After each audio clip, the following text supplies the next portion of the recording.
Would you believe it? Some people look like they have everything: career, family, a future, but inside they feel completely alone. My name is Myra Whitmore. I'm 34 years old, a cardiology resident, and a single mother of 3-year-old twins. From the outside, my life looks like something many people would envy: a stable career, a clear path forward, and 2 beautiful children waiting for me at home every day. But the truth is behind all of that. I've spent years living with a kind of emptiness no one else could see. I'm not lacking money, and I'm not lacking ambition. What I'm missing is a real family. Not the kind that shows up in perfect photos or holiday gatherings, but the kind you can rely on when everything falls apart. For me, family was never a safe place. It felt more like a system with a ranking where love was divided, and I was always at the bottom, never chosen. I got used to carrying everything on my own: my education, my career, even raising my children. I told myself I was strong, that I didn't need anyone. But deep down, there was always a small part of me hoping that one day I would finally be seen, finally be loved, the way I had always tried to love others. Until something happened, and I realized that sometimes the very thing you call family can be the one that hurts you the most. The accident happened on a Tuesday evening, after a 16-hour shift at the hospital. I was used to exhaustion, but that day my body felt completely drained. Still, I was alert enough to drive home, my mind focused only on my kids waiting for me. The traffic light turned green, and I moved into the intersection like any other day. Then, in a split second, everything changed. A truck came speeding from the left, running a red light at full speed. I had no time to react. The impact slammed directly into the driver's side door. The sound of metal crushing filled the air, glass shattered everywhere, and my world spun before going completely black. When I came to, I was in an ambulance, bright white lights burning into my eyes, and a searing pain spreading through my abdomen. I heard someone calling my name, a doctor I recognized from the hospital. He told me I had internal bleeding and might need immediate surgery. But in that moment, I wasn't thinking about dying. I was thinking about my children. Lily and Lucas were at home with the babysitter, and she was supposed to leave at 8:00 p.m. I checked the time: 7:15. I had only 45 minutes to find someone to replace her, or my kids would be alone. My hands trembled as I grabbed my phone, the screen smeared with blood, and dialed my parents' number. The ringing felt endless. When my father finally answered, his voice was irritated, as if I was interrupting something unimportant. Through the pain, I tried to explain that I'd been in an accident, that I was being taken to the hospital, and that I needed them to watch the kids for just a few hours. It wasn't a big request.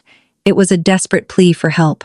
I thought that after hearing me, everything would change, that at least in that moment, they would drop everything and come to me. But what I got in return wasn't concern, and it wasn't even a simple question asking if I was okay. There was a brief silence on the other end. Then my father said, "Hold on." I could hear muffled sounds in the background, my mother's voice, Vanessa, laughing. No urgency, no panic. Then the call ended. Before I could even process what had happened, my phone buzzed. A message in the family group chat. My heart pounded as I opened it, hoping it was them saying they were on their way. But what I read made everything inside me go cold. "Myra, you've always been a nuisance and a burden. We have concert tickets with Vanessa tonight. Figure it out yourself." I read the message over and over again, hoping I misunderstood. But no, the words stayed just as cruel. Then my father sent another message. "You're a doctor. You're used to hospitals. Don't make this into something bigger than it is." And then, Vanessa, not even words, just a laughing emoji. A small symbol, but it shattered whatever was left inside me. In that moment, I didn't feel the pain from my injuries anymore. The deeper pain came from realizing that to them, I wasn't a daughter, not family, just a burden they could abandon at any time. There I was, lying in an ambulance somewhere, between life and death, and my family chose a concert over me. That was the moment I finally understood a truth I had avoided for years. They were never truly there for me. And maybe they never would be. If you've ever been hurt by the very people who were supposed to love you, comment "I understand." And if this story resonates with you, don't forget to like and follow, because what happens next will change everything. I didn't have time to break down. There was no time to cry, to feel angry, or to question why this was happening. The ambulance was still speeding forward, and every second could determine whether I lived or died. In the middle of all that chaos, I did what I had been trained to do for years. I handled everything on my own. I borrowed Marcus's phone, the doctor sitting beside me, monitoring my condition, and quickly searched for an emergency nanny service. My hands were shaking, my body weak from pain and blood loss, but my voice on the call was surprisingly steady and controlled. I explained the situation, gave them my address, my babysitter's contact, and agreed to pay triple the normal rate, just to make sure someone would arrive on time. Everything was arranged in less than 5 minutes. When I hung up, a painful realization hit me: complete strangers, people who had never met me, showed more urgency and care than my own family ever did. Marcus looked at me, and he didn't need to say anything. I knew he understood. But I didn't explain. I didn't want to anymore. As I was wheeled into the emergency room, an IV in my arm, and fear pressing heavily on my chest, I made the most important decision of my life. Not about the surgery, not about my career, but about my family. I was exhausted from trying to be the good daughter they expected. Exhausted from giving, and giving without ever receiving anything in return. And in that moment, I chose to stop. No more monthly transfers, no more financial support, no more silent sacrifices that no one appreciated. I would cut them off completely, not out of anger, but because I finally saw the truth clearly. After a 4-hour surgery and 5 days in the hospital, not a single call, not a single message came from them. That silence only confirmed my decision.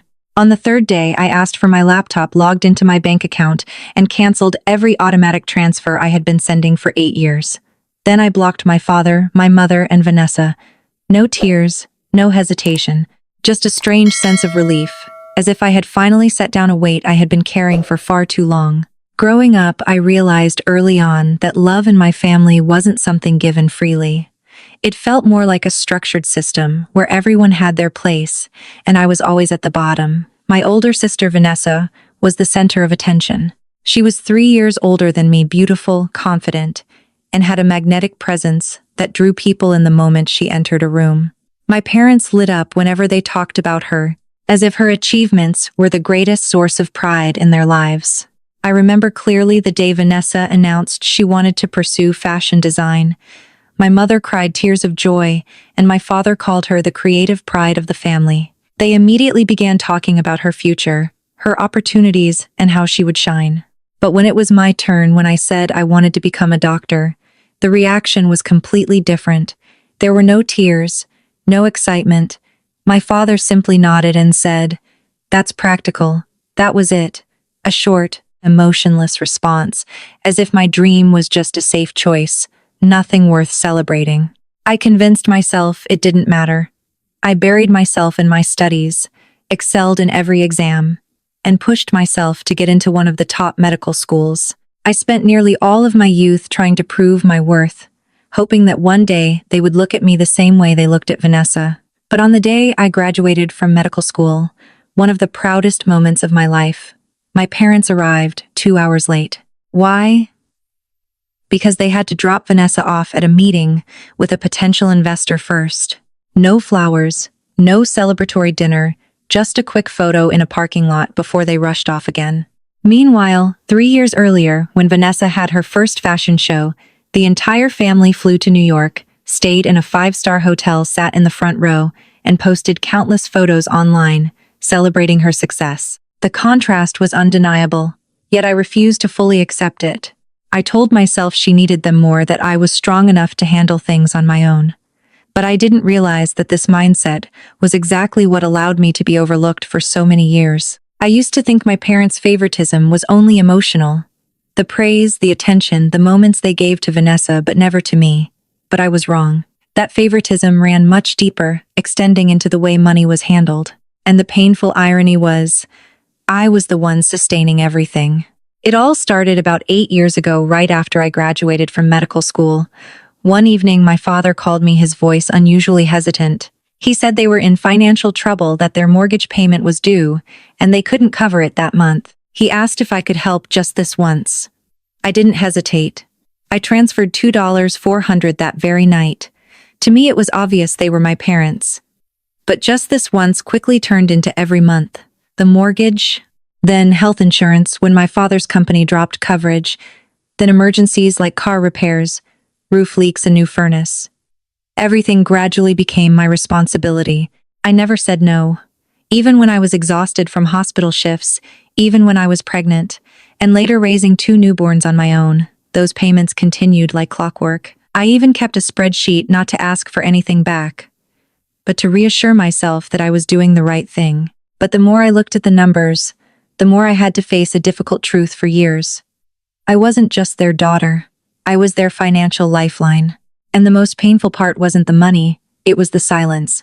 Not a single thank you, not a single acknowledgement. I kept giving because I believed it was how you kept a family together.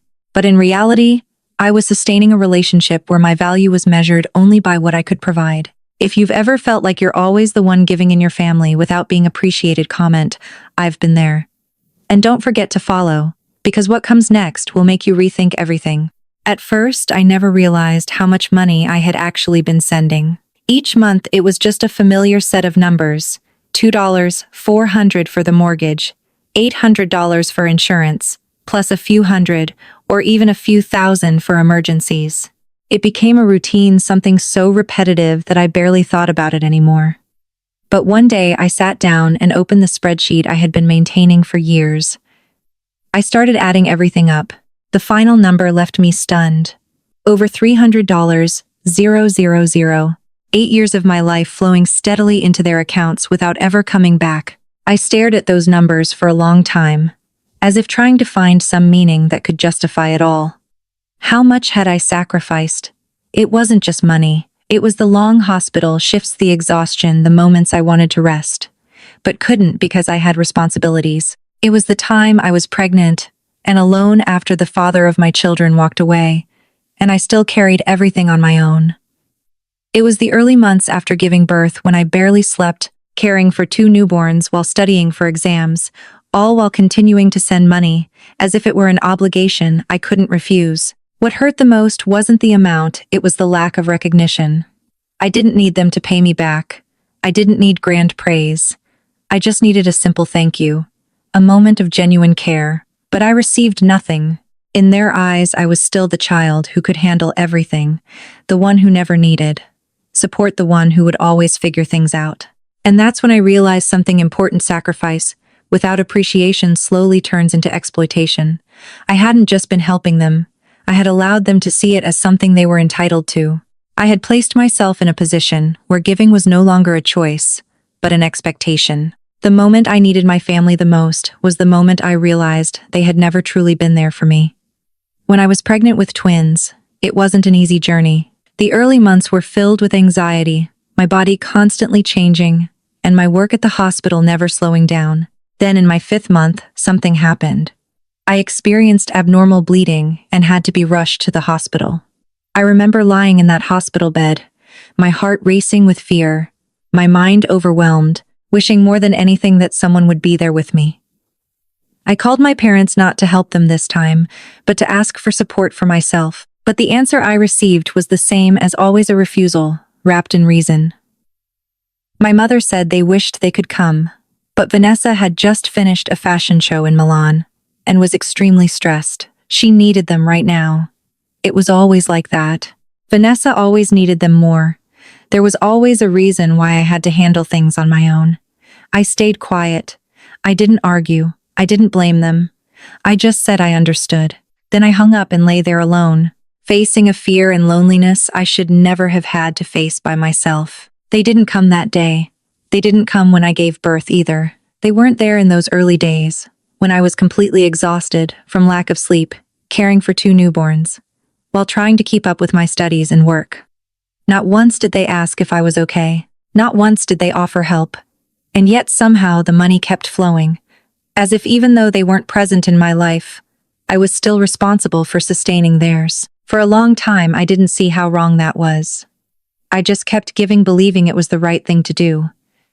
But looking back now, that was the moment I should have stopped. Because a relationship where only one person tries, where only one person sacrifices, is no longer a family. The accident wasn't the first time I had been abandoned, but it was the first time I could no longer lie to myself.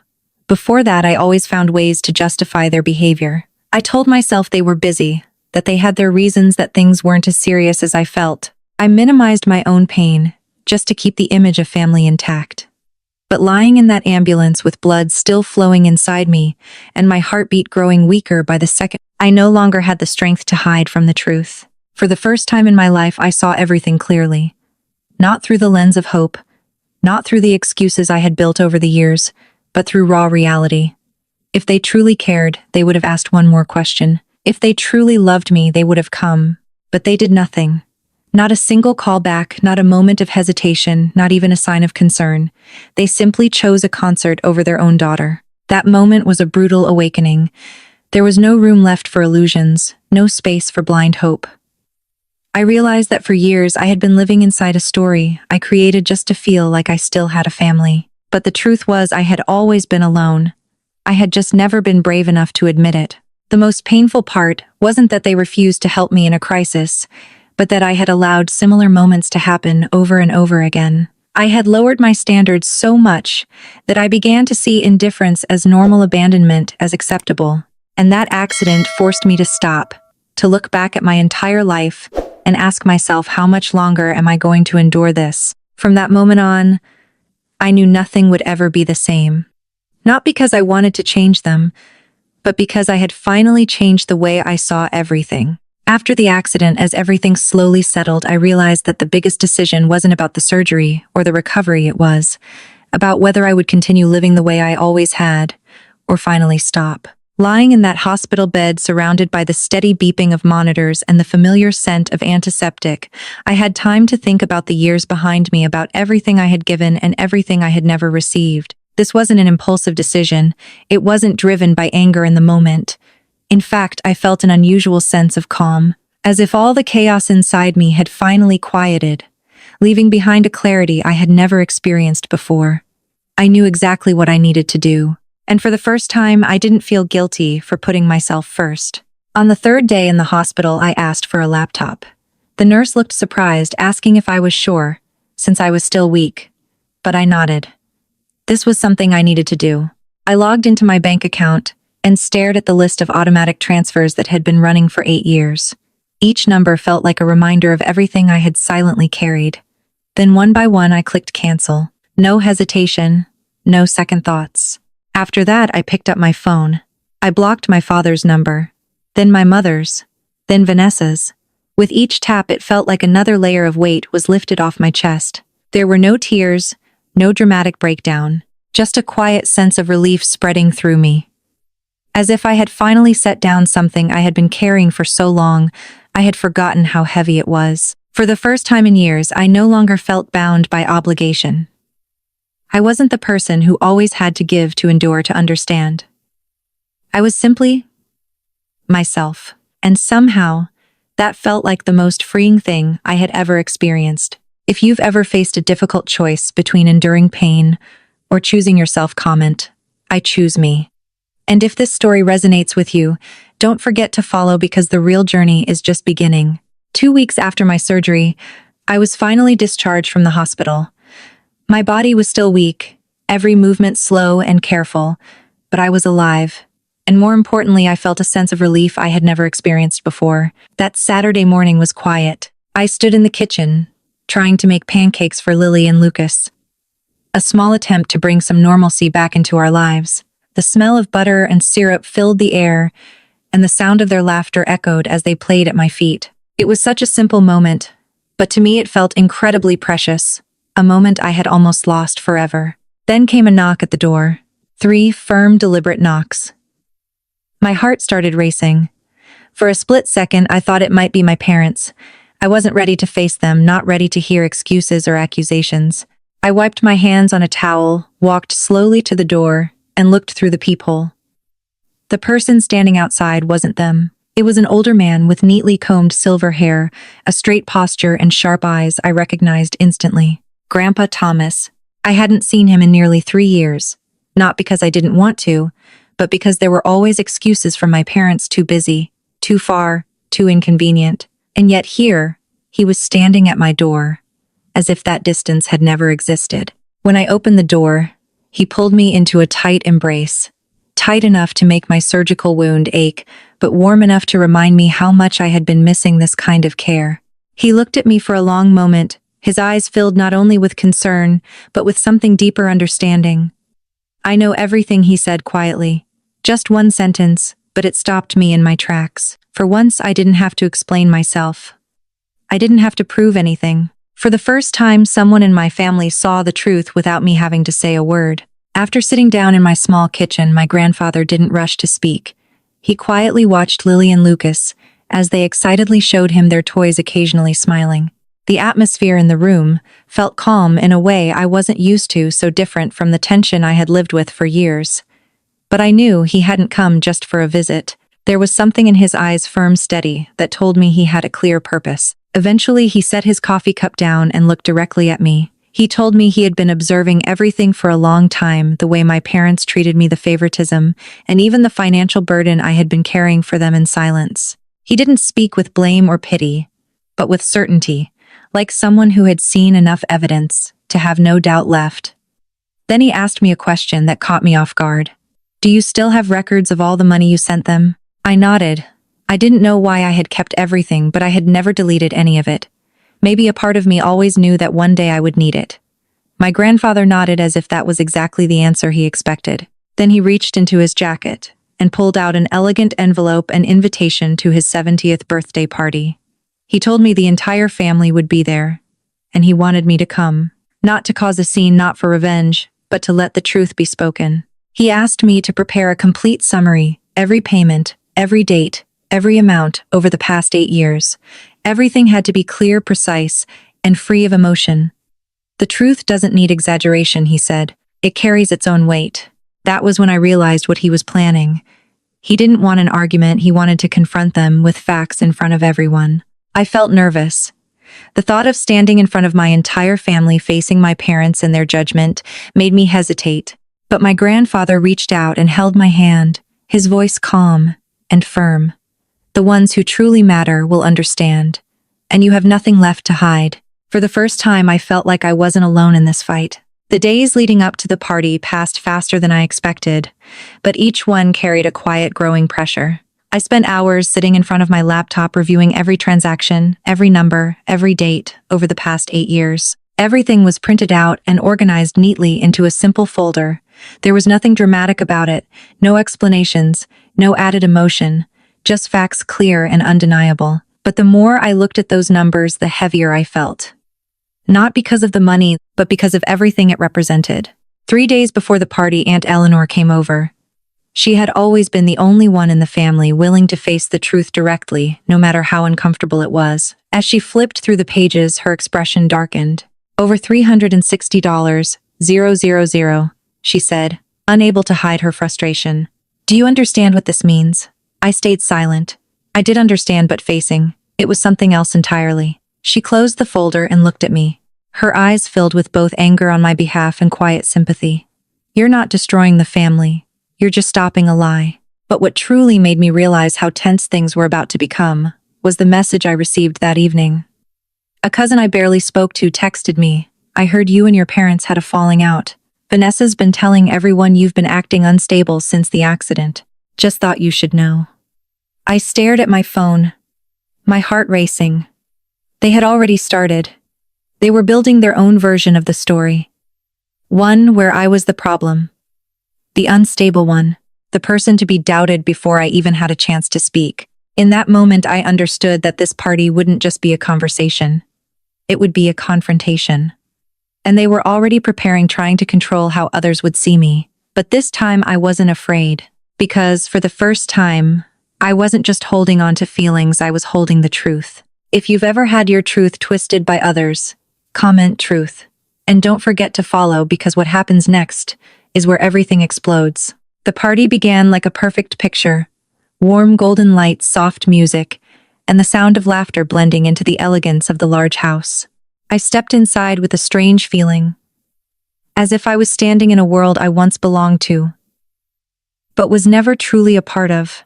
I saw my parents near the fireplace, dressed impeccably, smiling and chatting with relatives, as if nothing had ever happened. When our eyes met, my mother's smile faded instantly, and my father froze for a brief moment. but they quickly composed themselves like experienced actors who never let their true emotions show. Vanessa was the first to approach me. She walked confidently, her smile as flawless as ever, but there was a coldness in her eyes that only I could see. She leaned in for a light, almost performative hug and said softly, "I heard about your accident. It wasn't too serious, right?" I looked straight at her and replied, "Ruptured spleen, internal bleeding. I almost died." Her smile flickered for a split second before returning to its polished form. "Oh, but you're fine now, right?" I didn't respond. There was no need.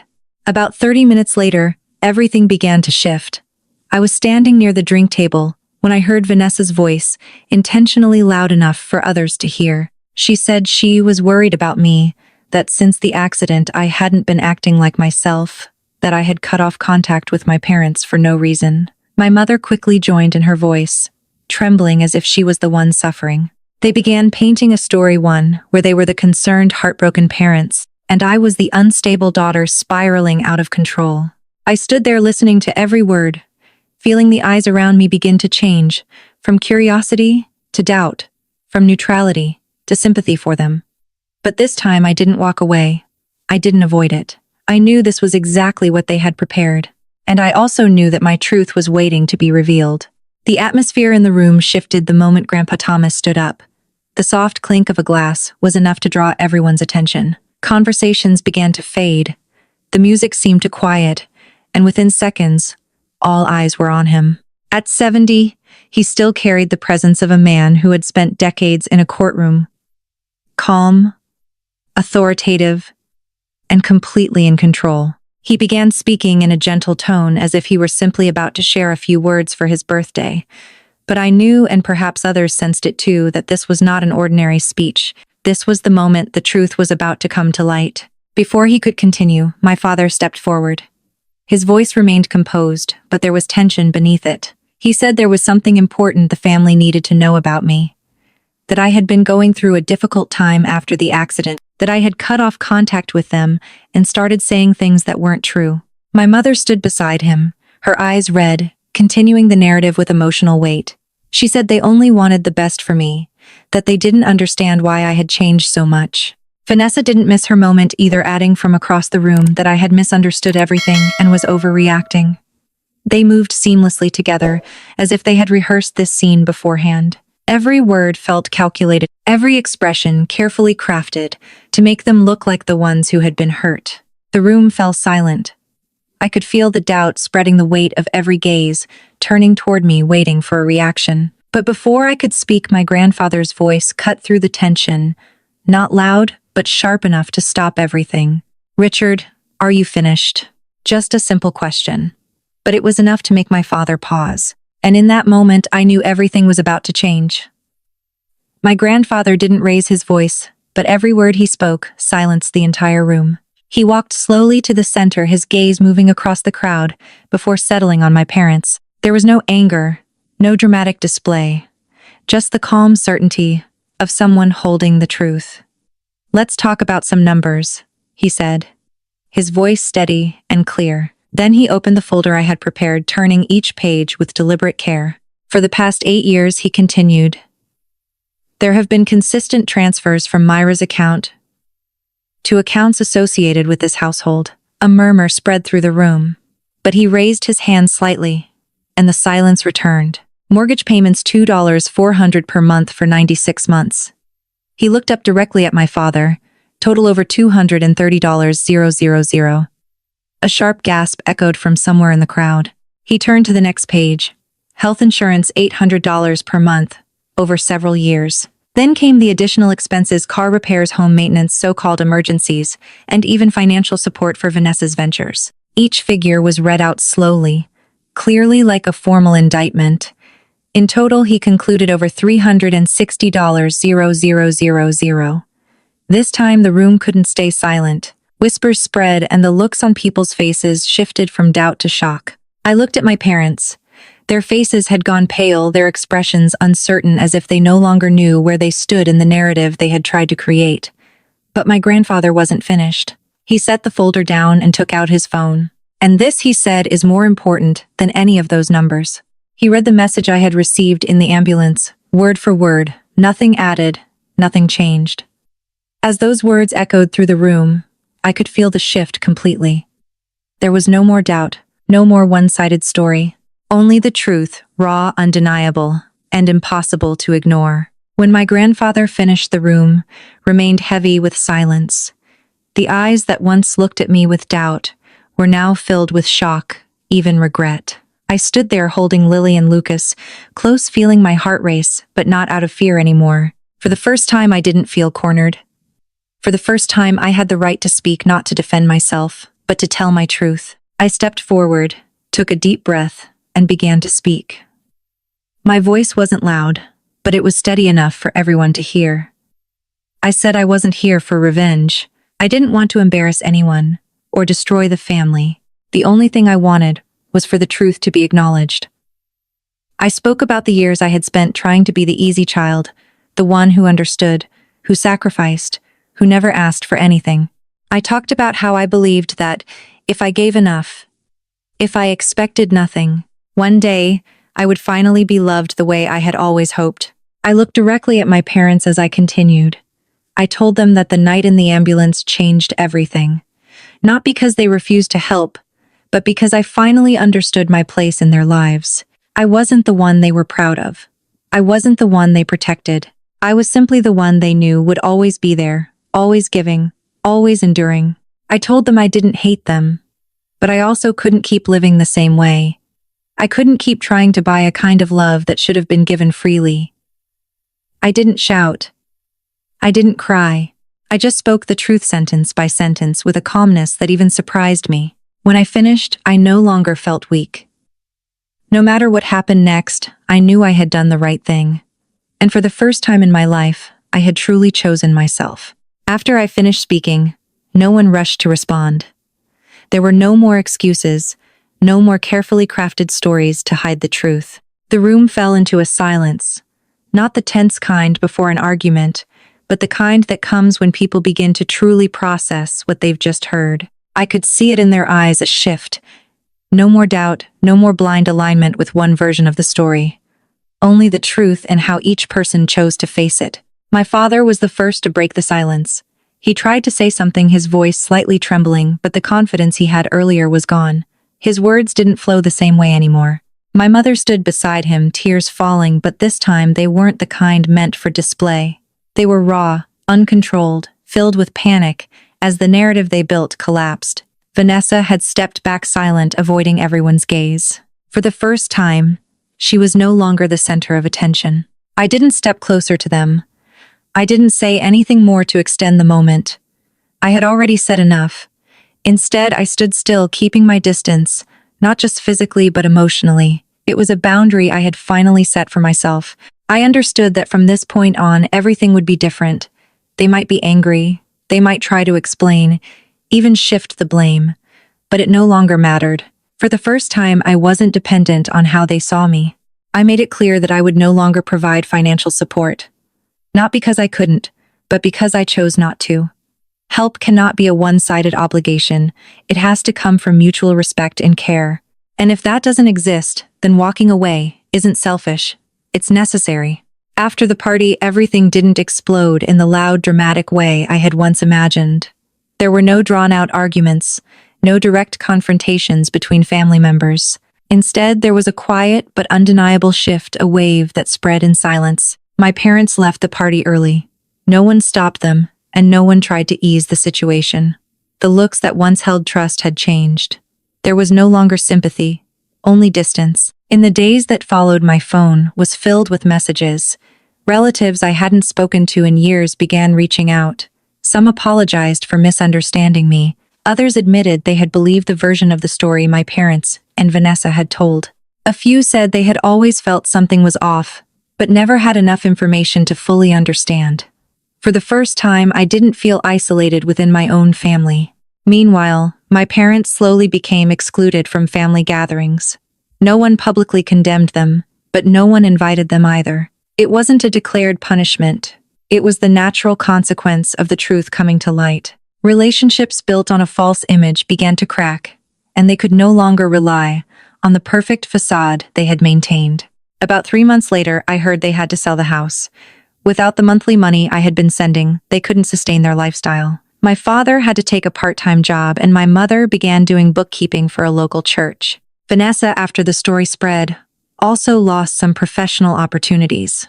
Everything they once considered stable turned out to depend on one thing: me. I thought I would feel satisfied, but I didn't. What I felt instead was exhaustion and a quiet sense of relief, not because they were struggling, but because for the first time I was no longer the one carrying them. 1 year after everything that happened, my life didn't become perfect, but it became more real than ever. I moved into a smaller apartment, closer to the hospital, and closer to Lily and Lucas's school. There were no more monthly transfers, no more invisible pressure to sustain someone else's life. Every dollar I earned now had a clear purpose: raising my children and building a stable future for them. Grandpa Thomas became an essential part of our lives. Every weekend, he would take the kids out, tell them stories, and give them a sense of family, something I never truly had growing up. Aunt Eleanor was always there too, not just as family but as a friend, reminding me that choosing myself was not wrong. As for my parents, we no longer had direct contact. I knew they were trying to rebuild their lives, and a part of me hoped they had learned something from everything that happened. But I was no longer waiting. I no longer shaped my life around the hope that they would change. If one day they truly understand and want to make things right, I might listen. But this time things will be different. No more one-sided sacrifice. No more love that has to be bought through obligation. The greatest lesson I learned wasn't how to stand up against others, but how to stand up for myself. I used to believe that love was something you earned through sacrifice. But now I understand that real love isn't about what you give. It's about how you are treated when you have nothing left to give. If you're carrying a weight that was never yours, remember you have the right to put it down. You're not selfish. You're choosing to live a life that honors your own worth. If this story resonated with you, please hit like and subscribe to support the channel. And don't forget to share this story with someone who might need it. You never know, you might help them find the courage to change their life.